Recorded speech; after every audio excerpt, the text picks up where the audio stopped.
안녕하세요. 예, 농내장 TV 진행을 맡은 김미진 황용훈입니다. 예, 저희가 저번에 이제 개인별 맞춤 농내장 전략에 대해서 첫 번째 강의를 마쳤잖아요. 네. 예, 그 주제가 혹시 뭐였는지 기억하시나요? 네, 지난번에는 네. 주로 이제 10대에서 30대 젊은 나이에 생기는 농내장에 대해서 이야기를 했었죠. 네. 이게 이제 좀 그 특별한 환자군을 대상으로 하다 보니까 호응이 좋았는데요. 그래서 네. 오늘 이제 두 번째 시리즈로 예고 드린 바와 같이 개방각과 폐쇄각 농내장에 대해서 정리를 해보았습니다. 좀 정리를 하다 보니까 이 내용 중에서 주로 폐쇄각 농내장, 좀 낯선 이름의 농내장에 좀 초점이 맞춰져 있는 것 같아요. 그래서 이에 대해서 조금 자세히 알아보는 시간을 가져보겠습니다. 먼저 이제 복습을 잠깐 하고 넘어갈까 합니다. 네. 지난번에 이제 말씀드렸는 게 농내장을 우리가 상태를 파악할 때 제일 중요한 게 네 가지가 있다고 말씀을 드렸죠. 그래서 농내장이라고 다 똑같은 게 아니고 개인별 맞춤으로 접근을 해야 되는데 제일 중요한 게 네 가지 요소가 있다고 말씀을 드렸었고 그중에 첫 번째가 농내장의 종류, 글라우코마 타입. 농내장의 종류가 비교적 안전한 농내장인지 아니면 위험한 농내장인지 구분하는 게 중요하다고 말씀을 드렸었고 두 번째가 이제 안압이 얼마나 높은지, 아주 높은지 낮은지에 따라서 접근이 달라지는 거고, 그다음에 F가 이제 비주얼 필드 할 때 F라서요. 시야 결손의 정도가 어느 정도인지 초기인지 말기인지 구분을 해야 되고, 그다음에 이제 T가 트렌드, 농내장이 진행을 하고 있는지 안 하고 있는지 그런 거에 따라서 구분을 해야 돼서 지난번 말씀드릴 때 이제 10대에서 30대 주로 생기는 농내장도 크게 두 가지 종류가 있어서 정상안압 농내장은 비교적 안전해서 너무 걱정 안 해도 되는데 연소성 개방각 농내장이라는 종류는 위험하기 때문에 많이 긴장해서 특별히 관심을 가져야 된다고 말씀을 드렸었잖아요. 그죠? 지난번에 말씀드리고 나서 너무 심각한 얘기를 많이 한 것 같아서 집에 가서 좀 막 후회도 하고 그랬어요. 근데 아무리 생각해봐도 위험한 거를 위주로 말씀드릴 수밖에 없어서 그래서 이 지난번이랑 이어가는 차원에서 역시나 농내장은 종류가 제일 중요한데 그 중에서 역시나 위험한 종류의 농내장 중에 제일 대표적인 게 이제 폐쇄각 농내장이라서 그래서 오늘은 폐쇄각 농내장 위주로 좀 말씀을 드려볼까 합니다. 먼저 이제 이 용어 자체가 사실 저희가 봐도 말이 좀 이상해 어렵죠. 폐쇄각 뭔가 폐쇄라는 건 뭔가 이제 닫혔다는 뜻인데 각이 닫혔다는 게 느낌이 잘 안 오잖아요. 그죠? 그래서 각이라는 게 이제 우리 눈 속에 있는 전방각이라는 부분이 닫혀 있다는 뜻인데 그렇죠. 지금 이제 그 빨간색 점이 지나고 있는 그 자리가 전방각이라는 자리인데 그 자리가 중요한 이유는 이제 눈 속에는 투명해야 되기 때문에 우리가 이제 빛이 지나가는 자리는 피가 직접 지나갈 수는 없잖아요. 그러다 보니까 이제 눈 속에 있는 구조물들의 영양분을 공급해주고 산소도 공급해주고 노폐물을 이제 제거하는 역할을 하는 방수라는 물이 있죠. 이제 일종의 피랑 비슷한 역할을 하는 건데 방수가 지나가는 경로가 있죠. 그래서 보면은 되게 이제 방수라는 거는 여기 모양체라는 데서 만들어져 가지고 홍채랑 수정체 사이를 지나가서 전방으로 갔다가 이제 빠져나가는 곳이 아까 말씀드린 요 전방각이라는 곳이죠. 이름이 각이라고 붙은 이유는 각이 이제 한자 보면은 뿔각자잖아요. 그래서 이제 동물들 뿔처럼 뾰족하게 이렇게 나와 있다고 해서 뿔각자를 써서 전방각이라고 부르는데 여기가 제대로 잘 열려 있으면은 열려 있다는 뜻이니까 개방각. 닫혀 있으면은 폐쇄각 그렇게 부르는 거죠. 그래서 이 전방각의 방수가 이렇게 빠져나가는 길이라고 말씀을 드렸잖아요. 이 각의 이 해부학적으로 이제 확대한 모형인데요. 보시면은 이렇게 채 모양으로 빠져나가는 기관이 있고 이렇게 쭉 결국은 빨려 나가는 그런 자리가 있습니다. 그래서 저희가 이제 눈 뒤쪽에 모양체라고 하는 부위에서 방수가 생긴다고 말씀을 드렸고요. 나가는 길은 주로 이제 이렇게 제가 아까 말씀드린 그 각을 통해서 전방각 내 섬유 소관 경로라고 부르는데요. 그 부위를 통해서 방수가 70에서 95% 정도가 배출이 돼요. 대다수가 그러니까 대부분이 이쪽을 통해서 나가고요. 아주 적은 양이긴 하지만 또 다른 경로를 통해서 이제 나가는 이제 배출 부위가 또 있습니다. 그래서 각각의 약들이 저희가 이제 농내장 때 쓰는 약들이 어떤 부분에 이제 나가는 걸 돕고 생기는 걸 줄이고 이런 식으로 방수 생성, 배출의 그 기능의 밸런스를 좀 바꿔가지고 안압을 낮추거나 이렇게 좀 조절을 하게 되거든요. 그래서 이 각이라는 부위가 결국은 방수 배출의 가장 대다수 제일 중요한 부위 기능을 담당한다라고 보시면 되기 때문에 그 부위가 닫히고 열리고가 어떤 의미를 가지는지 이제 조금 이해하기가 쉬울 것 같습니다. 그래서 그림으로 또 다시 한번 좀 여지껏 드린 내용을 말씀을 드리면 폐쇄각이라는 것은 개방각과 달리 이 나가는 길이 닫혔어요. 보시면 여기 홍채라고 하는 부분이 이 개방각과 달리 개방각은 위에 각막과 아래 홍채 부위가 거리가 떨어져 있잖아요. 예, 이렇게 거리가 떨어져서 나가는 길이 확보된 상태인데 여기 보면은 이 두 개가 들러붙어 있습니다. 어떤 이유로든 뭐 뒤에서 밀어 올리든 앞에 공간이 좁든 여러 가지 이유로 이제 막히게 될 경우에 일로 방수가 유출이 되지 않고 그러면서 안압이 오르게 됩니다. 그래서 이 부위의 구조에 따라서 개방각, 폐쇄각으로 이 녹내장 종류가 달라지게 되는 거예요. 그래서 우리나라의 그 개방각 녹내장 환자와 폐쇄각 녹내장 환자가 얼마나 이제 많은지를 저희가 이 어떤 지역을 대상으로 조사를 해보았거든요. 그래서 가장 대표적인 유병률 연구, 우리나라에서 가장 대표적인 연구죠. 네. 그래서 이 연구가 이제 가장 대표적으로 언급되다 보니까 거기에서 이제 그 얼만큼 있었느냐를 이제 말씀을 드리면 개방각 녹내장 환자도 사실 저희가 생각한 것보다 많지 않아요. 여기 녹내장 TV니까 이제 내가 녹내장이 있고 가족이 있고 내가 위험하다 이렇게 생각을 해서 녹내장이 굉장히 많을 것 같지만 사실은 인구의 3.5% 많다면 많지만 사실 많지 않은 숫자 3.5%가 있고요.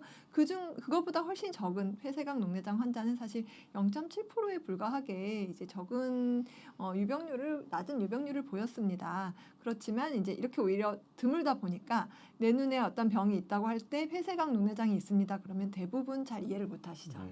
흔한 질환이 아니고 그 중에서도 또 확률이 이제 개방각이 더 많고 폐쇄각이 워낙 드물다 보니까 그 병에 대해 미리 알고 있거나 알고 있던 상태에서 치료를 받게 되는 경우가 아주 드물어요. 그리고 이제 사람들이 녹내장이 생겼다 그러면 왜 생겼나요? 제 병이 왜 저한테 온 거죠? 이렇게 이제 많이 궁금해하세요. 폐쇄각 녹내장이 생기는 이유는 저희가 안구가 밀집된 것으로 설명을 드립니다. 이 안구라는 것이 밀집됐다라고 하는 말은 사실 들어보기가 좀 생소하실 것 같아서 설명을 좀 드릴게요. 우리 이제 이 해골 같은 거 모형을 보면 쑥 들어간 자리가 있잖아요. 거기 이 안구 여기 눈 부분이 사실 뼈를 보면 쏙 들어가 있습니다. 그 안에 이제 안구라고 해서 공 모양의 이 눈이 들어 있거든요. 그 크기가 사람마다 달라요. 우리 체형이 다 다른 것처럼 어떤 사람은 길고 어떤 사람은 짧고 조금 찌그러져 있기도 하고 그렇습니다. 그 안구의 크기가 사람마다 다른데 이 안구가 너무 길면 이 초점이 멀리서 들어왔을 때 이제 이 멀리 있는 거는 끝까지 저희가 그 망막까지 맺혀줘야 되는데 너무 길면 가까이에 맺히면서 가까이만 보이는 근시가 돼요. 이야기가 좋을까요? 그래서 이제 이런 근시나 원시나 이런 게 이제 눈의 길이랑 관련해서 초점 거리가 달라지는 것으로 이제 설명할 수가 있는데 이 원래 안경을 안 쓰고 멀리를 잘 보던 분, 나는 원래 눈이 좋았다 하시는 분 중에 상당 부분이 원시가 많거든요. 정시 외에도 원시가 있고 그 원시라고 하는 부분은 눈 안쪽 공이 작다 보니까 우리 이제 똑같은 가구를 다 채워놨는데 큰 집에 채워놓은 거랑 작은 집에 채워놓은 거랑 부대끼는 게 다를 수 있겠죠. 그래서 이 안구 크기가 작으면 남들하고 똑같은 구조가 다 들어있는데 그 안에서 서로 공간이 가깝다 보니까 이제 눈 안에 어떤 변화가 생겼을 때 방수 흐름을 막는다든지 여러 가지 그 변화에 좀 취약할 수 있어요. 근데 이제 사람 눈이 항상 똑같이 이렇게 있는 게 아니라 어느 정도 이 성장기에 좀 커졌다가 그 다음에는 좀 일정하게 크기가 되다가 이제 나이가 들면서 백내장이 생기거나 이러면서 눈 안쪽 공간에 변화가 생깁니다. 우리 백내장이 생길 때 백내장이 이제 아까 제가 전방각이라고 하는 부분을 보여드릴 때 여기 사진 보시면 눈 앞쪽에 각이 있는데 그 각 홍채 뒤쪽으로 렌즈가 들어있거든요. 이 렌즈가 좀 이렇게 딱딱해지면서 부푸는 경우에는 앞쪽 각을 밀 수가 있겠죠. 그러면 이제 내가 이분이 젊었을 때는 잘 지내셨다가 보통 어르신이 되면서 약간 이제 백내장 진행할 때 폐쇄각 녹내장에 좀 취약한 눈이 될 수가 있어요. 아무나 생기는 게 아니라 안구가 밀집된 형태에서 좀 더 자주 생기고 그게 연세 드시면서 눈에 변화가 생기면서 폐쇄각이 발생할 수 있다. 이렇게 이해하실 수가 있겠습니다. 설명하기가 쉽지 않네요. 네, 맞아요. 예, 그래서 안구가 밀집된 형태에 취약하다. 그래서 위험 요인을 좀 이 황영훈 원장님께서 정리를 해주셨어요. 그냥 한마디로 생각해서 네. 눈 작은 사람이 잘생겨요. 맞아요. 눈이 좁아서. 좁은 사람이 잘생기는데 이게 이제 여러 가지 말을 좀 풀어 쓰다 보니까 눈 자체의 길이가 짧은 눈, 그다음에 특히 이제 네. 원시가 있는 눈, 그다음에 나이 많은 분, 그다음에 아무래도 남자보다는 여자가 눈이 조금 더 작더라고요. 실제 네, 이제 맞아요. 저희가 연구를 해보니까 그래요. 그래서 여자분들이 조금 더 잘생기고 그다음에 같은 조건이라도 서양인보다는 동양인들이 조금 더 눈이 작고 좁더라고요. 그래서 특히 동양인들한테 좀 더 많이 생기고 그다음에 눈 모양 자체가 원래 사람마다 이제 얼굴 다르고 체형이 다르듯이 조금 더 이제 전방이 좁은 눈이 있고요. 안 그래도 눈 작은 것도 서러운데 녹내장도 잘생기면 슬플 것 같은데 네. 우리가 겉으로 봤을 때 눈 크고 작은 거랑은 조금 다르잖아요. 그래서 맞아요. 겉으로 봐서는 난 눈이 크고 괜찮고 우락부락해 보이는 사람도 실제로 보면은 안에 눈 안구 모양은 좁을 수 있기 때문에 우리가 겉에서 보는 눈 크기랑은 조금 다른 개념이고요. 지금까지 말씀드린 눈 크기는 사실 내가 어떻게 할 수 있는 건 아니고 대개는 타고나는 거라서 크게 달라질 게 없는데 중요한 거는 마지막에 있는 백내장이죠. 그래서 김미진 원장님 말씀하신 것처럼 백내장은 시간이 지나면서 점점 계속 변하는 거기 때문에 백내장이 중요한 역할을 합니다. 여기 사진 보면은 백내장이 생겨 있죠. 보면은 백내장이라는 게 수정체가 뿌옇게 변하는 건데 하얗게 변했잖아요. 백내장이 생기게 되면은 색깔만 변하는 게 아니라 여기 앞쪽으로 이동도 하게 되고 또 두께도 늘어나기 때문에 지금 여기 사진 보면은 여기가 홍채인데요. 홍채랑 각막 사이 공간이 되게 좁아져 있어요. 그래서 우리가 폐색악이 발생하는 원인이 여러 가지가 있는데 다른 건 되게 타고나는 건데 우리가 이제 나이가 들면서 특히나 증가하는 게 백내장이기 때문에 그래서 백내장의 역할이 되게 중요하죠. 네. 맞아요. 그리고 젊었을 때는 똑같이 공간이 좁아도 이 백내장이 없는 이 수정체는 말랑말랑 두부같이 네. 젤리같이 별로 힘이 없는데 이게 이제 연세 드시면서 딱딱해지면 앞쪽 공간이 이제 나갈 자리가 없어도 밀릴 자리가 없으니까 네. 딱딱한 돌이 뒤에서 막고 있으니까 전방각이 폐쇄가 더 잘 생깁니다. 똑같이 공간이 좁아도 나이가 들면서 백내장이 생기면 더 취약한 이유가 거기에서 있습니다. 그래서 이제 저희가 개방각 폐색악에 대해서 말씀을 드렸죠. 폐색악이라는 거는 이제 눈 속에 방수라는 곳이 지나갔다가 빠져나가는 길이 좁아져서 문제가 생기는 거고 결국 폐색악이 생기게 되면은 안압이 올라가니까 안압 때문에 시신경이 점점 약해지는 게 폐색악 더하기 녹내장. 그래서 폐색악 녹내장이 되는 거죠. 네. 같은 환자 사진이에요. 보면은 위쪽은 폐색악이 생기기 전이고 아래쪽은 폐색악이 생겨서 안압이 50까지 오른 상태인데요. 보면은 같은 눈이 맞나 싶을 정도로 많이 달라졌죠. 그래서 안압이 높은 상태로 계속 지속이 되게 되면은 시신경은 여기 주변에 있는 요 도넛 살 부분이 중요한 건데 이게 확 줄어들어 있죠. 그래서 이런 식으로 폐색악 때문에 안압이 올라가서 시신경이 손상되는 거를 폐색악 녹내장이라고 부르게 됩니다. 폐색악 녹내장은 여러 가지 분류가 가능해요. 그래서 왜 폐색악이 생기냐에 따라서 일단은 나눠볼 수 있어서 다른 특별한 이유는 없는데 그냥 눈 모양 자체가 원래 약간 위험한 상태에 있다가 폐색악이 생기면서 폐색악 녹내장까지 가는 걸 이제 원발성 1차라고 부르고요. 속발성은 뭔가 다른 병이 생겨서 그것 때문에 전방각이 막히는 걸 얘기하는데 제일 대표적인 게 이제 신생혈관 녹내장이랑 포도막염 녹내장이 되겠습니다. 이게 이제 이 사진에 나와 있는 게 신생혈관 녹내장의 대표적인 사례인데 신생혈관이라는 게 이제 새로운 혈관이 만들어졌다는 뜻인데 원래는 없어야 되는 혈관이 새로 생긴 거죠.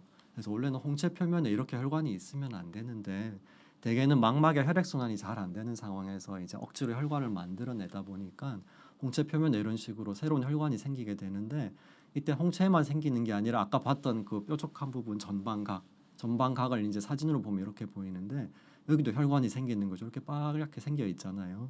이런 식으로 이제 새로운 혈관이 생기면서 그 자리가 이제 막혀버리는 폐색악이 생길 수 있고, 일단 포도막염 같은 염증이 있어도 염증이 자꾸 생기다 보면은 그 자리가 들러붙어가지고 그런 식으로 폐색악이 생길 수도 있습니다. 그래서 이런 식으로 뭔가 다른 병 때문에 막히는 거를 속발성 폐색악이라고 부르죠. 네. 또 임상 양상에 따라서도 나눌 수 있죠, 그죠? 그래서 이제 갑자기 생기느냐, 서서히 생기느냐에 따라서 여러 가지 구분이 가능하겠습니다. 네. 일단 그 중에서 이제 급성 폐쇄각 녹내장 발작이라고 하는 상태를 좀 대표적으로 설명을 드릴게요. 급성으로 발작이 왔다라고 하는 거는 이제 환자분들이 그전에는 아무렇지도 않다가 갑자기 보통 언제부터 그랬다 이렇게 얘기를 많이 하시거든요. 뭐 네. 오늘 밤에 자려고 있다가 갑자기 언제부터 몇 시부터 머리가 아팠다, 뭐 갑자기 어두웠다, 뭐 이렇게 얘기를 하시기 때문에 급성이란 말이 붙는 거고요.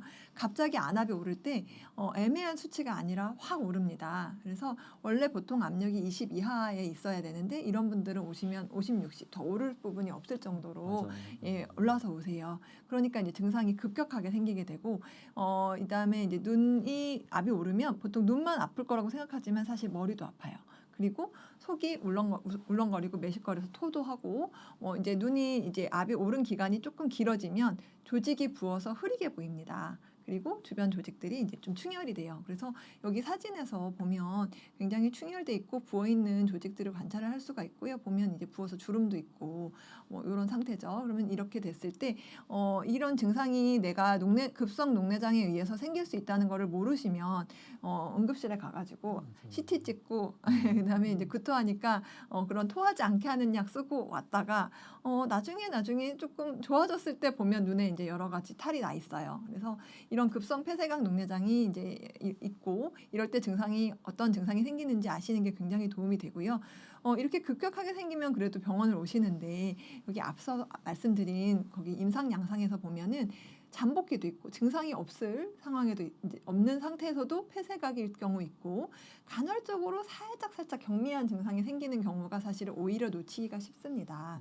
이 아급성이라고 하는 부분은 약간 좀 덜 보이는 것 같기도 하고 그럴 때 머리가 좀 아플 때도 있어요. 뭐 이런 식으로 얘기를 하시는 경우가 많거든요. 그래서 사실 증상으로 알기는 어렵고 저희가 이제 눈 소견을 봤을 때 폐쇄각이 좀 의심이 돼서 혹시 그럴 때가 있으셨나요? 하면 예, 제가 뭐 한 몇 년 전부터 그런 증상이 간헐적으로 있었는데 금방 또 좋아져서 그냥 뒀어요 하시는 경우가 많거든요. 근데 그런 때 발견이 되면 다행인데 그러다가 이제 놓치고 어느 날 갑자기 이제 대박 증상, 이 급성 폐쇄각 녹내장이 되면 이제 후유증이 크게 되죠. 그래서 이런 어떤 칼 자르듯이 이게 갑자기 어디로 가고 이런 게 아니라 혼자서 올 수 있습니다.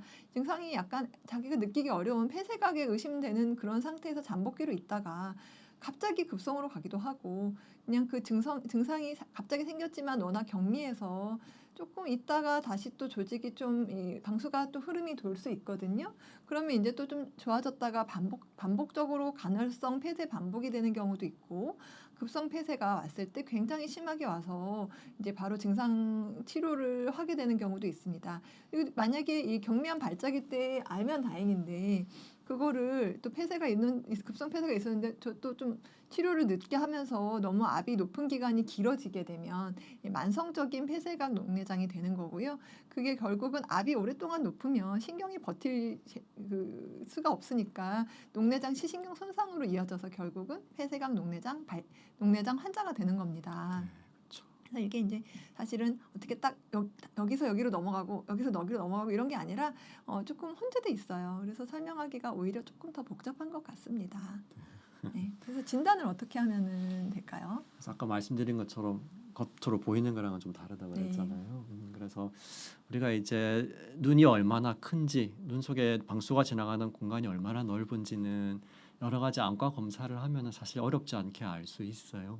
제일 먼저 이제 검사하는 거는 우리가 안과에 가면은 그냥 자동으로 하는 색극등 현미경 검사, 제일 대표적인 검사인데 그 검사를 하면은 어느 정도는 알 수 있어서 보통 이제 빛을 비춰봤을 때 여기 앞쪽에 있는 각막이랑 뒤쪽에 있는 홍채 수정체 표면 사이 거리를 보면은 어느 정도 알 수 있어서 요 사이 거리가 충분히 넓으면은 방수가 지나가는 공간이 충분하겠구나 생각을 하는 거고 여기는 보면은 거의 맞닿아 있잖아요. 그럴 때는 이거 뭔가 전방이 좁아져 있구나 이렇게 예상을 할 수가 있겠죠. 근데 이제 요것만 봐서는 우리가 전방각을 직접 보는 건 아니니까 자세히 알기 힘들어서 그다음 하는 검사가 이제 전방각을 보는 전방각경 검사라는 걸 하게 되죠. 저거는 그냥 보이지가 않잖아요. 맞아요. 구석을 전방은 봐야 되니까. 그냥 봐서는 안 네. 보이니까. 그래서 이제 이 경이라는 게 거울 경자잖아요. 그래서 뭔가 요 렌즈에 거울이 붙어 있는 렌즈를 눈에다가 이렇게 앞에 대가지고 빛이 한번 꺾이게 해서 구석에 있는 전방각의 구조를 보는 거죠. 그래서 제일 중요한 거는 전방각이 열려 있냐 아니냐를 보는 거라서 만약에 열려 있으면 여기 공막극이라는 요 하얀 선이 보여야 되는데 이게 보이면은 그래도 어느 정도는 열려 있구나 생각을 하는 저기로 거고. 배출이 되는 거니까. 맞아요. 전방각이죠. 여기 안 보이면은 아이고 이거 전방각이 막혀 있구나 이렇게 예상을 할 수 있는 거죠. 근데 이건 이제 좀 불편하긴 하죠. 눈에다 이렇게 대야 되고 그리고 이제 저희가 경험을 많이 쌓긴 하지만 그래도 약간 좀 감으로 보는 면도 있고 저게 좁아져 있냐 넓어져 있냐 보는 것도 중요하지만 좀 더 구체적으로 그럼 각도가 얼마나 되는지 이런 것까지 막혀 있는 부분이 면적이 얼마나 있나 네. 자세히 보긴 좀 힘든 면이 있죠. 그래서 요즘에는 최신 장비가 많이 나와 있어서요. 예, 우리 병원에도 좋은 장비 네, 많잖아요. 맞아요. 그래서 제일 대표적인 게 이제 그 빛간섭 단층 촬영이라는 거죠. 초음파로도 볼 수 있고 볼 수 있는데 초음파는 아무래도 이제 해상도가 조금 더 떨어지고 눈에 접촉을 해야 되는 약간 불편함이 있고 전완부 빛간섭 단층 촬영, 그러니까 OCT는 훨씬 이제 편리하게 볼 수 있고 자세히 볼 수 있어서 아까 우리가 거울로 돌려가면서 일부분만 보던 구조물을 이렇게 그냥 한눈에 360도 돌아가면서 잘 3차원을 보여주니까 360도. 맞아요. 저 검사가 또 편한 게 초음파는 우리 뭐 배 초음파 찍는다 그러면 누워서 이렇게 뭐 대고 하잖아요. 네, 맞아요. 눈도 마찬가지로 누워서 눈에다 뭘 이렇게 눌러가면서 해야 되는데 네. 얘는 그냥 앉아서 뭐 이렇게 지시만 따르고 막 앞에 보고 맞아요. 있으면 다 찍어주니까 네. 환자분들이 굉장히 검사하기가 좀 편하고 좋은 장비 같습니다. 정말 좋은 장비예요. 네. 그래서 이걸 보고 전방각에 대한 많은 정보를 얻을 수 네, 있죠. 네. 그래서 이제 폐쇄각으로 진단이 되면 그 폐쇄된 각을 어떻게 해결을 해줘야 되잖아요. 네. 결국은 일단 급하게 안압이 올라서 온 경우나 폐쇄각이 의심되는 경우에 가장 좀 손쉽게 할 수 있는 치료는 레이저 치료예요. 이 레이저 치료도 좀 설명해 주시겠어요? 네. 레이저 홍채 절개술이라고 보통 부르죠. 레이저를 쏘아가지고 말 그대로 절개라는 거는 조그만 구멍을 만드는 거니까 홍채에다 구멍을 네. 만들어 여기가 주는 이제 거죠. 절개된 부위잖아요. 맞아요. 네. 레이저로 이 구멍을 만든다. 이런 네. 개념이죠. 보통은 이제 주변부 홍채에다가 저 정도로 저렇게 구멍을 만들어 네. 놓으면은 혹시나 이제 만약에 방수가 지나가는 길이 막히더라도 보통은 원래 아까 말씀드린 것처럼 여기서 모양체에서 나와서 홍채랑 수정체 사이 로 지나가야 되는데 되게 이제 동공 차단이라고 부르죠. 요 사이로 방수가 지나가질 못하게 돼서 문제가 생기는데 네. 혹시나 일로 못 지나가도 여기 구멍이 뚫린 있으면은 자리. 일로 지나갈 수 있으니까 예. 예방할 수 있는 그런 시술이 되겠습니다. 제가 환자분들한테 설명드릴 때는 원래 나가야 될 그 자리가 문이라고 하면 네. 문이 닫혔을 때 이 새끼를 만든다. 맞아요. 이 창문을 하나 튼다. 이렇게 얘기를 하거든요. 그러면 이제 나가야 될 길이 뭐 좁은 거는 어쨌든 해결이 된 것은 아니지만 안압을 낮출 수 있고 또 안압이 급격하게 많이 오르는 거를 좀 예방할 수가 있죠. 어딘가 통하고 있으니까 안압이 50, 60 오르는 급성 폐쇄각 발작을 예방하는 효과가 있습니다. 근데 이제 그거 말고도 이제 폐쇄각이 사실 유형이 되게 다양하거든요. 저희가 이제 너무 이야기가 복잡한 얘기를 하게 될까봐 이제 대표적인 상태를 말씀드린 거지만 사실 이 홍채 자체가 굉장히 이렇게 위로 치솟아서 모여 있는 그런 고온 홍채 증후군 같이 그냥 뚫어서만 해결이 잘 안 되는 경우도 좀 있어요. 그런 경우는 이제 주변부 홍채를 이 레이저로 쭉쭉쭉쭉 뒤쪽으로 밀어주는 치료를 할 수가 있거든요. 레이저를 하면 이게 이제 좀 태우는 레이저니까 이 열을 가해서 우리 오징어 구우면 쭉 이렇게 모양이 변하는 것처럼 이 홍채도 뒤로 쭉 변형이 일어나면서 공간이 생깁니다. 그러면 이제 360도에 쭉 뚫는 레이저 아니고도 쭉쭉 뒤로 밀어주는 주변부 홍채 성형술을 하는 경우도 있거든요. 그래서 이제 환자분들이 폐쇄각 녹내장이라고 했을 때 나는 뚫는 레이저 안 한 것 같은데 하시는 분들도 있을 거예요. 레이저가 이제 대표적인 이제 그 급성 폐쇄각 녹내장 발작이나 예방적으로 하는 치료는 레이저 홍채 절개술이지만 그 외에 주변부 홍채 공간을 좀 확보해주는 레이저 주변부 홍채 성형술이라는 레이저도 사용되고 있습니다. 둘 다 하기도 하고요, 그죠? 보통은 두 가지 동시에 많이 하죠. 공간이 넓으면 유리하고 그런 네. 점에서 같이 많이 하고 있습니다. 그래서 이제부터는 좀 제가 복잡한 얘기를 드리게 될 것 같아요. 이거는 이제 앞에 내용을 잘 이해하셨다 그러면 여기 너무 어려운데 하고 넘어가셔도 됩니다. 제가 이 내용을 준비한 거는 진료실에서 실제 내가 이제 폐쇄각이 의심이 돼서 레이저를 하셨는데 나는 녹내장은 아니라 그러고 그러면 저는 왜 병원을 오는 건가요? 하시는 분이 계셨어요. 그러니까 이제 폐쇄각 의심과 폐쇄각이 의심된다 하는 거랑 폐쇄각인 거랑 폐쇄각 녹내장이 사실 의사들이 생각하는 치료나 이런 게 다 다르거든요. 그래서 이제 그런 부분을 쭉 말씀을 드려보려고 하고요. 위험한 눈입니다. 폐쇄각 의심이 되는 위험한 눈입니다 하는 거는 앞서 말씀드린 것처럼 이제 눈 안쪽 공간이 좁고 밀집돼 있는데 백내장이 생기면서 뭐 여러 가지 이유로 뭐 속발성으로 이 눈에 염증이 있든 뭐든 간에 이제 여러 가지 이유로 각이 좁은 분들 이런 분들은 앞으로 막힐 수 있겠다 하는 상태에서 아직 막혀져 있지 않은 경우도 있잖아요. 이제 그런 분들을 사실 미리 확인을 해서 다른 더 이어진 병으로 이어지지 않게 하는 게 이제 의사의 역할이고요.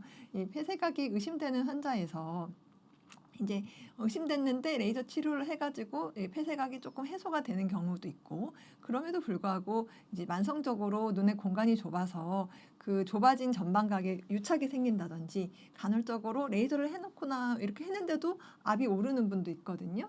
그러면 이제 아직 시신경 손상이 생기지 않은 그 전 단계의 폐쇄각 상태라고 부르게 됩니다.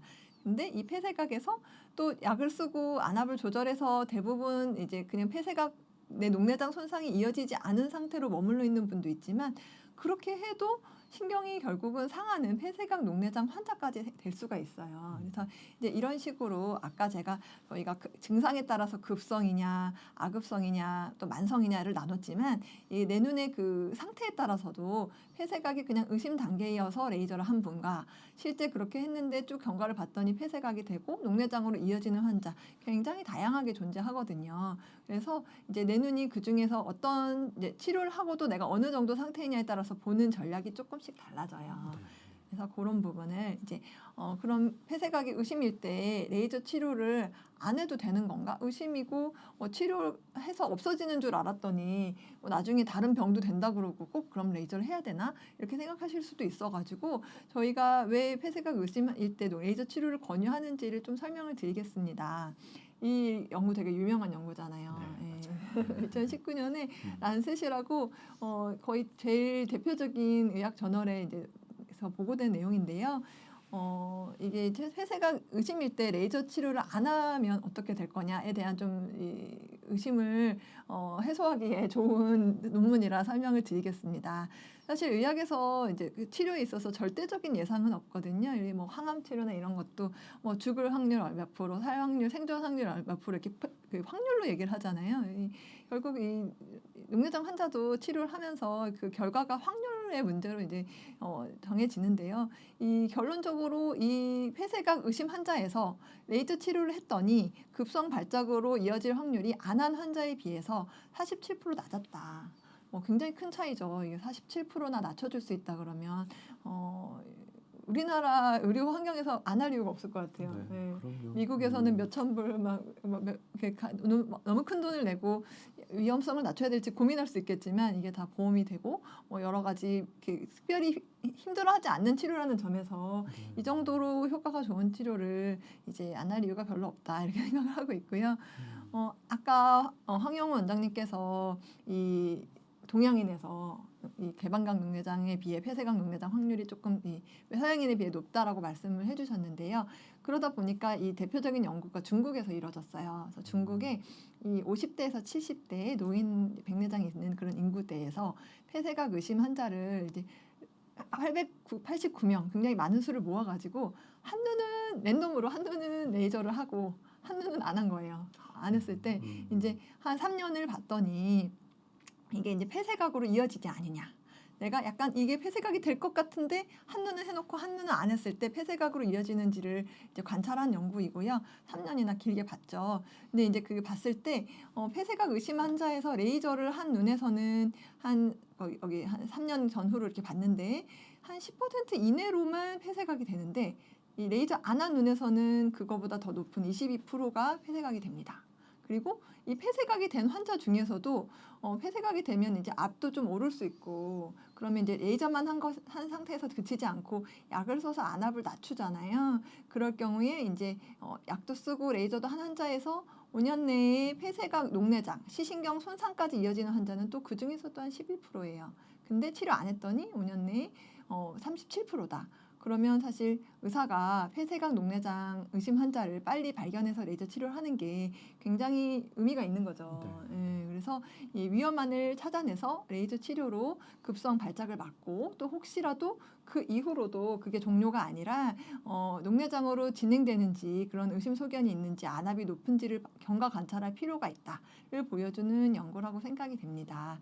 그래서 레이저 하면 압이 급격히 안 오르고 해결된 거 아니냐? 그게 아니고, 그래도 전방각이 좁아서 안압이 높은 경우에는 약도 써야 되고, 그렇게 약을 쓰고 레이저도 해도 안압이 결국은 조절이 좀 불충분해서 녹내장으로 가는 경우도 있다를 알고 경과를 보셔야 될 것 같습니다. 그러면 폐쇄각에서 백내장 수술을 하면 되는 것이 아닌가 하겠지만, 이 폐쇄각에서 백내장 수술을 하는 게 안전하고 수술 결과가 꼭 우수한 것은 아니어서 그렇습니다. 일반 백내장 수술을 이제 설명을 드릴 때 저희가 눈 안쪽에 렌즈를 없애는 수술이고 그 안에 인공수정체를 넣는 수술이라고 말씀을 드리는데요. 이 눈 안쪽 렌즈를 넣고 인공수정체를 넣어주기 위해서는 안에 각막을 통해서 기구를 넣고 그 초음파 기계로 렌즈를 쪼개고 빨아내고 하는 과정이 필요하고요. 그 과정에서 안쪽 공간이 유지가 돼야 되니까 안에 이제 물을 채우면서 수술을 하게 됩니다.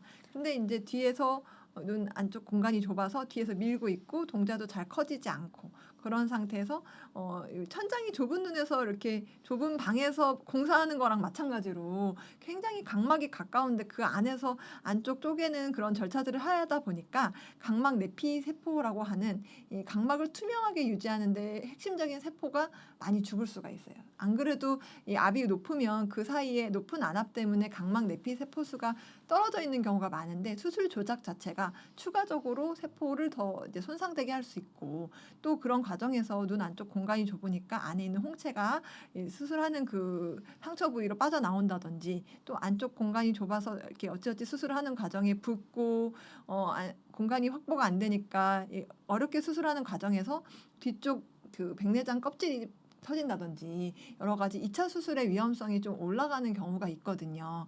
그러다 보니까 그 2차 수술이라고 하면 또 간단한 수술이 아니고 렌즈를 어떤 자리에 고정을 한다든지 각막이 너무 약하면 각막 이식까지 해야 되는 경우도 있을 수 있습니다. 그러니까 이런 부분을 설명을 하고 백내장 수술을 하실래요? 이제 이 눈 안에 레이저를 일단 먼저 할까요? 하면 이제 환자분들이 선택할 때 조금 두렵다고 느낄 수가 있거든요. 그래서 말씀하신 것처럼 폐쇄각일 때 백내장 수술이 쉽지가 않죠. 여러 가지 문제들이 있는데 이 케이스를 보면은 이게 이제 산동제를 넣기 전 그냥 상태고 산동제를 넣고 난 뒤인데도 잠깐만요. 제가 이게 산동하고 상태였구나.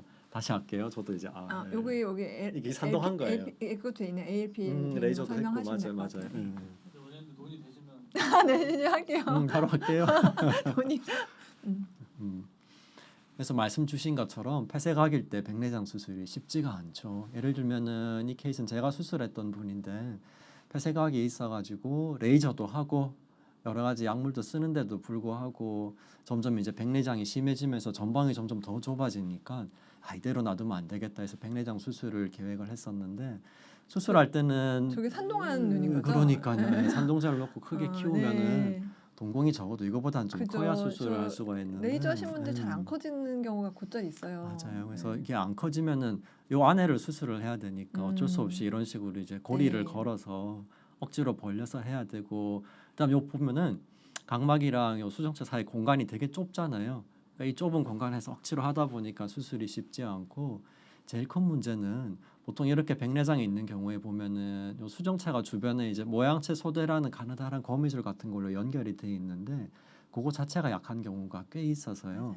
그게 약하면은 이제 수정체를 원래 이제 인공 수정체를 수정체 낭에 넣지 못하는 경우도 생길 수 있어서 여러 가지 문제가 많죠. 다행히 이 케이스는 수술이 잘 끝나가지고 수술 전에는 요만큼이었던 공간이 네. 하고 나서 이제 백내장 대신 인공 수정체가 들어가면은 훨씬 수정체가 얇으니까 공간이 훨씬 넓어진 사례가 되겠습니다. 네, 힘든 수술 잘 맞으셨네요. 그래서 이 폐쇄각이 있을 때 백내장 수술은 그냥 일반 백내장이랑은 달라가지고 너무 막 쉽게 생각하거나 급하게 맞아요. 결정할 게 네. 아니고 정말 신중하게 눈 상태를 잘 보고 수술도 만약 꼭 필요하다면 정말 전문가께 어머니께. 받으시는 게 좋을 것 같아요. 네. 하여튼 그런 상황이 좀 어렵지만 그럼에도 불구하고 백내장 수술이 정말 폐쇄각일 때는 중요한 역할을 하기 때문에 그래서 하는 거고요. 우리가 이제 지금까지는 어떻게 진단하고 치료하는지 위주로 말씀을 드렸는데 사실 우리 이제 그 환자분들 입장에서는 평소 생활이 오히려 더 궁금하실 것 같아요. 그래서 폐쇄각이 생기지 않게 만약에 폐쇄각이 있다면은 안압이 더 오르지 않게 하면 어떻게 하면 좋을까 이제 많이들 얘기를 하시는데 제일 중요한 거는 어두운 곳에서 고개 숙이고 있지 않는 게 중요합니다. 이게 이제 같은 사람 눈인데요. 이게 그냥 밝은 데에 있을 때 일반적인 동공 크기 상태이고 이게 이제 요거는 억지로 산동을 한 상태이긴 한데요. 동공이 커져 있는 상태입니다. 네. 그래서 주로 이제 어두운 곳에서 동공이 커지니까 동공이 커지게 되면은 홍채가 이렇게 있던 홍채가 주변부로 밀려나게 되죠. 그럼 이제 주변부로 막 접히면서 이 자리가 공간이 더 좁아지니까 그냥 폐쇄각이 아닌 사람들은 큰 상관이 없는데 원래 요 공간이 좁은 분들은 이게 홍채가 이렇게 주변부로 밀려나게 되면은 갑자기 폐쇄각이 생길 수 네. 있겠죠. 특히나 이제 어두운 곳에서 이런 일이 생기는데 누워 있으면은 그래도 좀 나은데 이제 고개를 숙이게 되면은 어느 정도 이제 중력의 영향을 받다 보니까 이 수정체가 앞쪽으로 더 이동을 하게 되겠죠.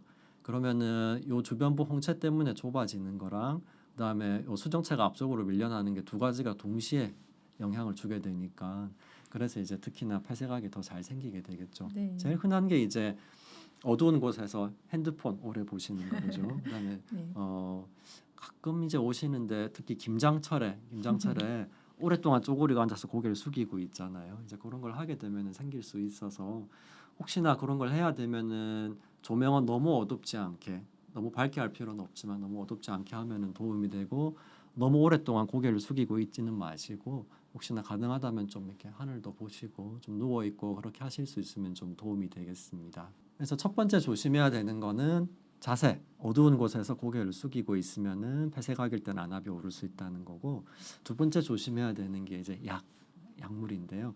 우리 어떤 이제 약을 보통 이제 조심하면 네. 보면은 약 설명서 보면은 녹내장 있을 때 조심하시고 이렇게 써 있는 약들이 꽤 많거든요. 그래서 환자분들이 이제 나 녹내장인데 이 약 써도 돼요? 많이들 맞아요. 여쭤보시는데 네.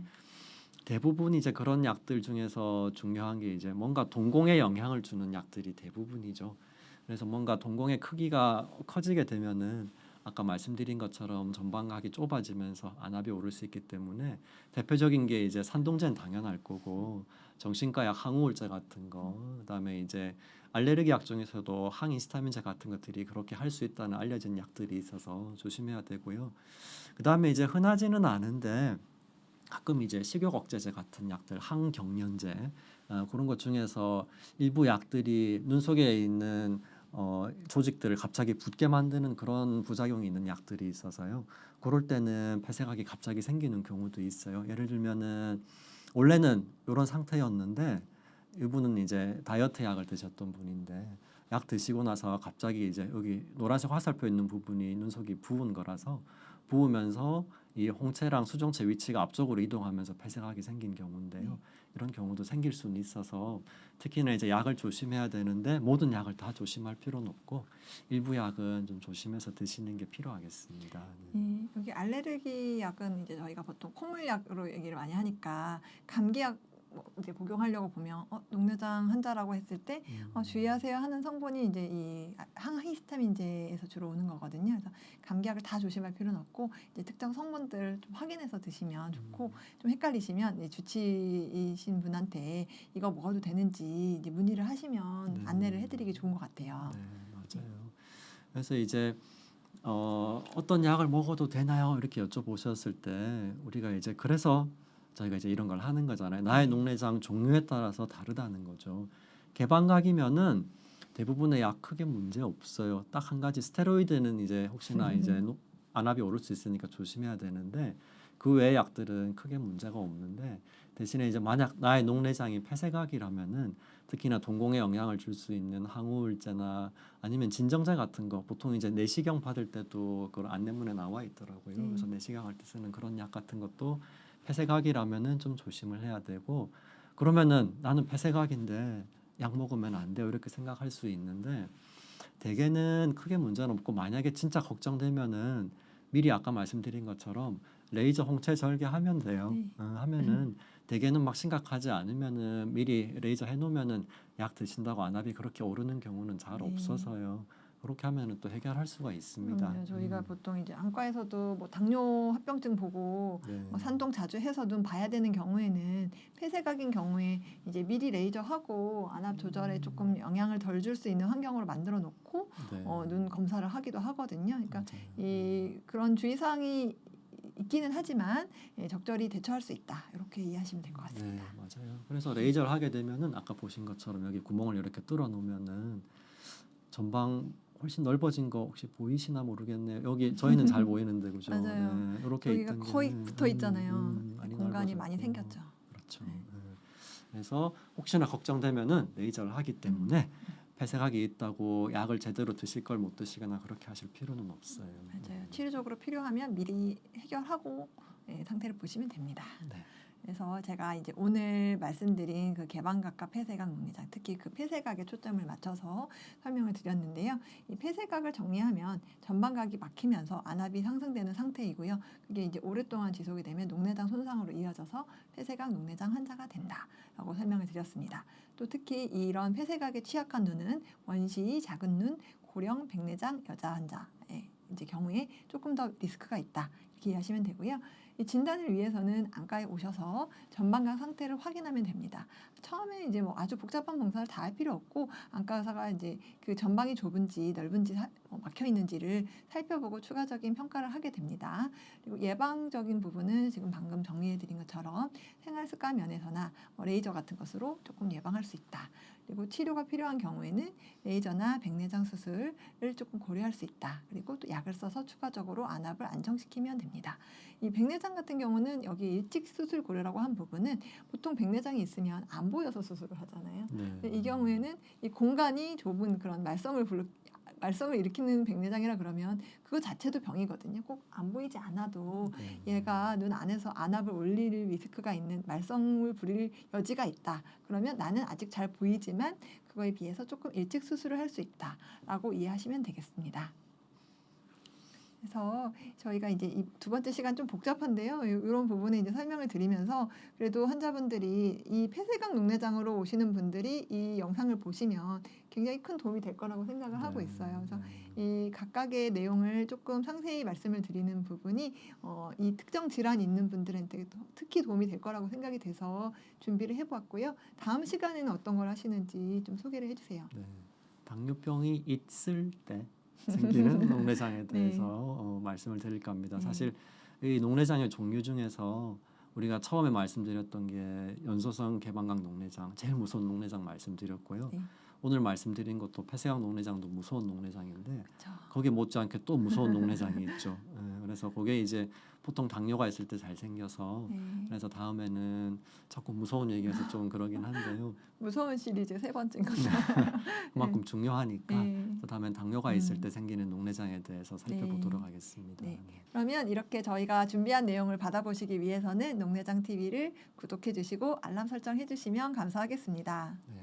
오늘도 긴 시간 시청해 주셔서 감사합니다. 다음 시간에 또 뵙겠습니다. 안녕히 계십시오. 계세요.